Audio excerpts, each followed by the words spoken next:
For most of modern history, your value was easy to explain. You worked, you produced something, you earned your place. Even if the system was unfair, at least the rules were visible. But that system is ending, and something far more important is changing with it. Because when work disappears, value doesn't disappear.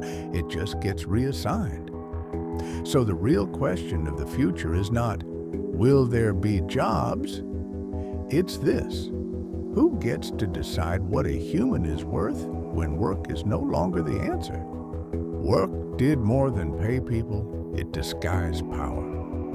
As long as value was tied to labor, control stayed invisible.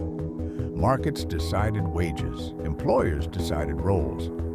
Society pretended this was neutral, but it wasn't. It was just stable. When you worked, you didn't have to ask who had power. The system answered for you.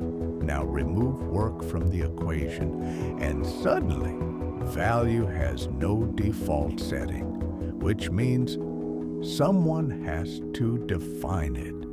Work did more than pay people. It disguised power. As long as value was tied to labor, control stayed invisible. Markets decided wages, employers decided roles. Society pretended this was neutral, but it wasn't. It was just stable. When you worked, you didn't have to ask who had power. The system answered for you. Now remove work from the equation, and suddenly, value has no default setting, which means someone has to define it. Here's the mistake many people make. They assume a world without jobs means a world without hierarchy. History says the opposite. Whenever a society removes one system of value, another one rushes in to replace it. Not slowly, immediately.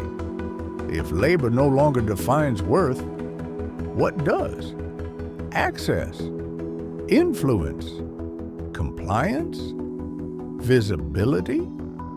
In a post-work world, the most valuable skill isn't productivity. It's being legible to power.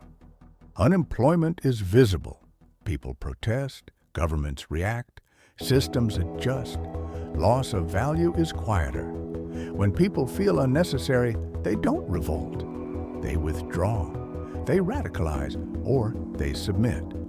A population that depends on permission to matter is easy to manage, not because they are weak, but because they have no leverage. So forget the question, will AI take our jobs? That debate is already over.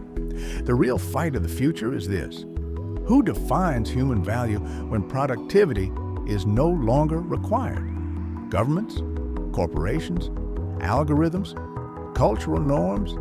Because whoever answers that question controls the direction of society, not through force, but through relevance. A post-work world can be humane, but only if value is decentralized, if meaning is plural, if contribution is self-defined, if no single system gets to decide who matters. Otherwise, we won't lose work. We'll lose agency. So ask yourself, if work no longer defines value, who should? And more importantly, who shouldn't? Leave your answer below. Because this isn't a future question anymore. It's already starting. Welcome to the synthetic future.